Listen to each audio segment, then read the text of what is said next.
सगळीकडे कडाक्याची थंडी सुरू झालेली असताना शक्तिवर्धक लाडू तर झालेच पाहिजे आणि त्यासाठी मी इथे कढईमध्ये अगदी मंद आचेवर सगळ्यात आधी बदाम, त्यानंतर काजू, सूर्यफुलाच्या बिया, कलिंगडाच्या बिया आणि लाल भोपळ्याच्या बिया असं एक एक करून भाजत जाणार आहे। प्रत्येक गोष्टीचं प्रमाण मी प्रत्येकी 100 ग्रॅम घेतलेलं आहे। एकावर एक सगळ्या गोष्टी ॲड करायच्या आहे।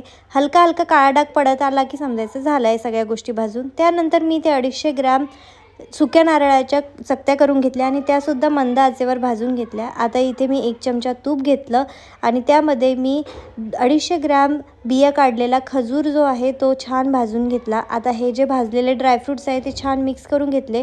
250 ग्रॅम गूळ घेतला आहे आणि खजूर, तर ह्या तिन्ही गोष्टी थोड्या थोड्या करत आपण मिक्सरच्या भांड्यातून बारीक करणार आहे, कारण गूळ आणि खजूर वेगळा बारीक केला तर तो जाम होऊ शकतो आणि व्यवस्थित बारीक होणार नाही, म्हणून ड्रायफ्रूट सोबतच बारीक करायचा आहे। आता सगळ्या गोष्टी बारीक झाल्यानंतर मी 250 ग्रॅम डिंक घेतलेला आहे, याला बारीक करून घेणार आणि 100 ग्रॅम तूप मी कढईमध्ये छान कडक गरम व्हायला ठेवून देणार।